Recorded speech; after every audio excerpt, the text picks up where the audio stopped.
you've made a play or two to change all 3 games so far, but unlike last year, the consistent 5, 6, 8-yard gains haven't been there.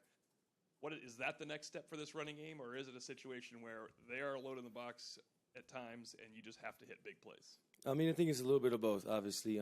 After, as you said, last year and how efficiently we ran the ball, teams this year are going to plan to stop the run. So they're going to obviously load the box. But that's where we come in our offense, having Jack and all the receivers, and we can open the field, like you said, like you've seen today. Like AD had his chance to make plays, and he did that down the field. So that's just complementary football, run the ball and pass the ball. But just as an offensive running the ball, it's going to come. We're not worried about it. As you've seen today, like, those runs started getting bigger and bigger after we kept driving the ball. So as a mentality as an offense, we're obviously there. We have that mentality we got to drive people off the ball. So it's going to keep getting better each and every week. And I have no doubt in the O-linemen up front and their ability. Take us through that run. So it's an inside zone play. And I was just really trying to get yards because we're going to milk the clock. We're going to run the ball until we just couldn't no more, until we scored. But it happened the first play, and then, just plays like that happen. And when it's your time and when it's called for you just got to make a play, and that's what I did today. That was my big emphasis this week, was running through tackles, because I don't feel like I did that well enough last week. So being able to keep my feet running on contact and doing the things like that was just really big for me coming into this week, and I just got to keep on getting better with it. Pete Sampson is next. Can you and Chris, like, in the pass game, be like an identity part of this offense? Like, I think people sort of see that as a change-up, but can that be sort of like the main thing? I mean, that's what we want. That's what we want for. And as like me, Chris, and I, we're both playmakers. We want the ball in our hands as much as we can get. So if that's either in the slot or that's at the backfield or that's running routes at the backfield, we're going to take that. So I think me and Chris, we both complement each other inside or in the slot and playing in the backfield too. So we know we're going to have more shots coming to us in this upcoming and the rest of the season. It's only the 3rd game. So we know we're going to have a lot more opportunities to get out in the pass game and make plays. I mean, you've had a bunch of good moments here with your family post-game, but like going up in the stands, like what was that like today, and just sort of like getting over the fence, I think? It felt like any other game really, but just being able to see my family, have all my family here, like a game like this, when you just like this 3rd game, we got to get this win, and being able to go in there and dominate as an offense, as a team, as a unit.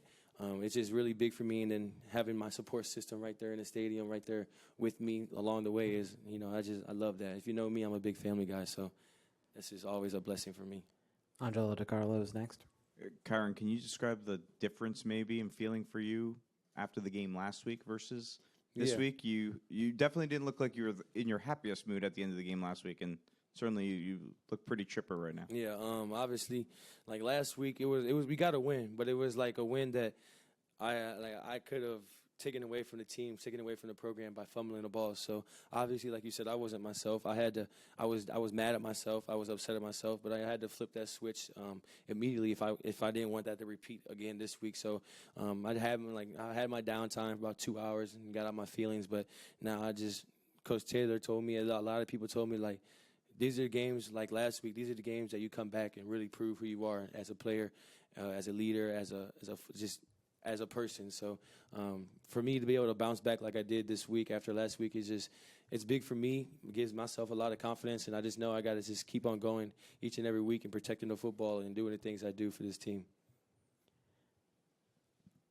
We'll go to Tyler James.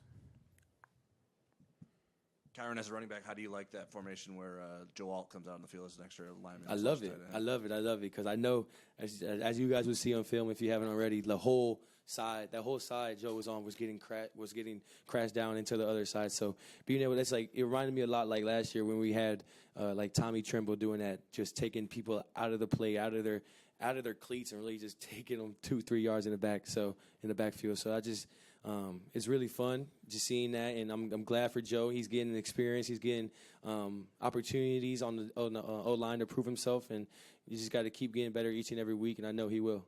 How do you feel like the offensive line has sort of responded to some of the struggles in the running game and in pass protection?